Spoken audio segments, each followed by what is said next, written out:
07 everybody, Wingling Dragon here with a demonstration video on my console controls for War Thunder Simulation.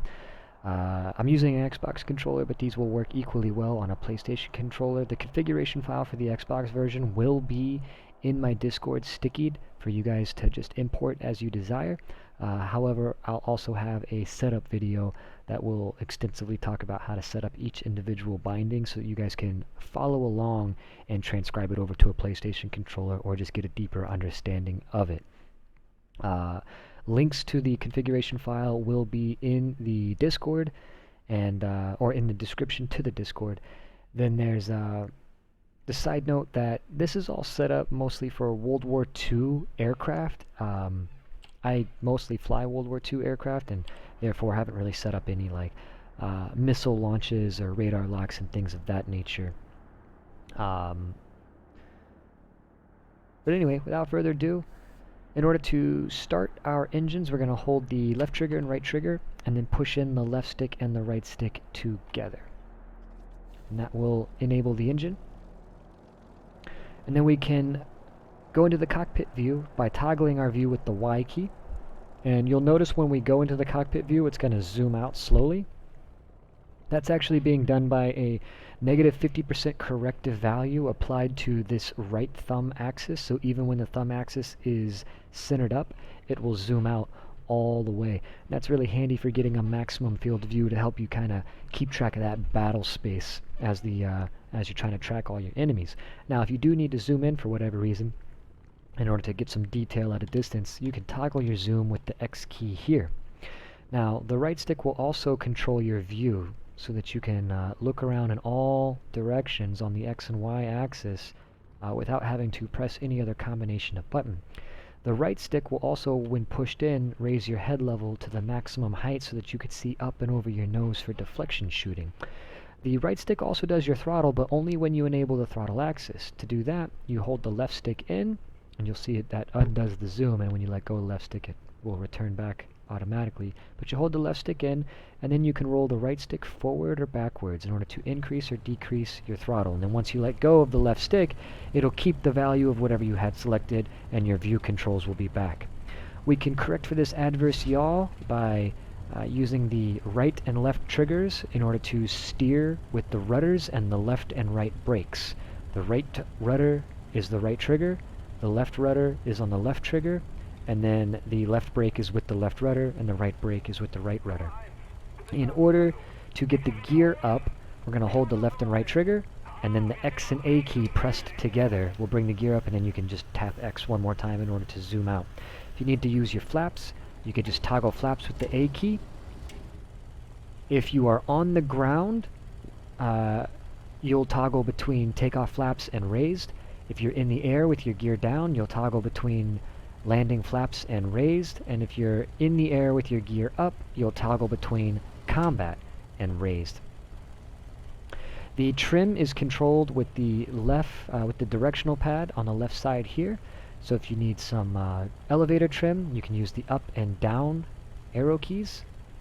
And if you need some rudder trim, you can use the right and left directional pad. If you need aileron trim, you can hold X and then use the right and left directional pad in order to manipulate your aileron axis. If you're in a test flight mission and you want to fixate that trim to save it permanently in place for use for forever, you can just use the left and right bumper to fixate your trim.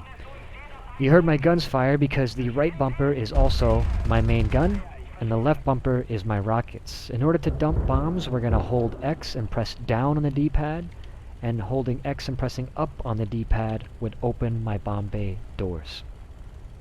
Now I'm doing my pitch and my roll with the left stick here while I'm able to look around in all the different views. I've used a non-linearity setting of 2 for pitch and roll.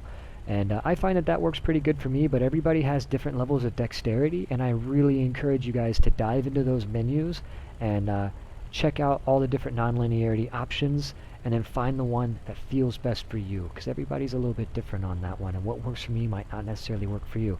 Now for my yaw axis, I've got a non-linearity of 3 set. A little bit higher on the yaw axis. I really like 3 for yaw. But again, just play around with it and find out what works for you. Two more commands that we have for communication specifically is going to be follow me and cover me. Follow me is going to be accomplished by holding the left stick in and then tapping X. When you tap X, it will, holding the left stick in and tapping X, you can hear it failing the command there, but it would be saying follow me if you were in a match. If you hold the left stick in and tap Y, that'll do cover me while you're in the middle of a match. The map is activated by holding the B button to open up your map, and the scoreboard is selected by holding the select button. In the test flight, the select button opens up what appears to be a map, but in a real live match that would actually open up the scoreboard, which is super handy in Sim because you could check the scoreboard frequently and see if you're scoring any points. If you are, you know an enemy is nearby, and you can go ahead and use the cover me command via the left stick and Y to let people know that you do have an enemy in your proximity. Beyond that, let's see, we've got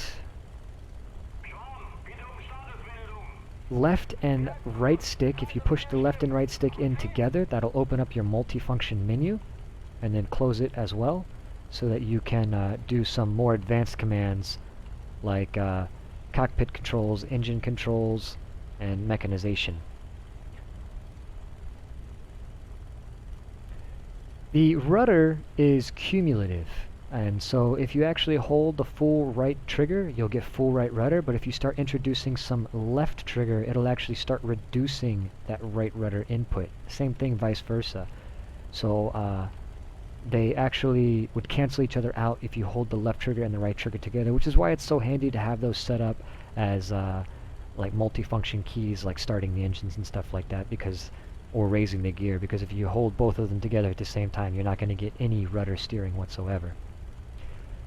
That about covers the Xbox controls, and I hope this helps. Again, I'll come up with a follow-up video, a longer version, which will show you guys how to set this up step by step and how to adjust the camera sensitivities, non-linearities, and things of that nature, so that you guys can understand it and adjust everything to your own liking. And again, this is just a jumping off point so that you guys can get into the air right away. But if you decide to tweak stuff, I highly encourage you to find the controls that work best for you. And if you need to move some things around in order to make room for like jet gameplay, if you need to fire missiles or do radar locking and stuff like that, you can easily find the real estate on there. One little thing to note is all these controls are actually based off the mouse and keyboard advanced layout.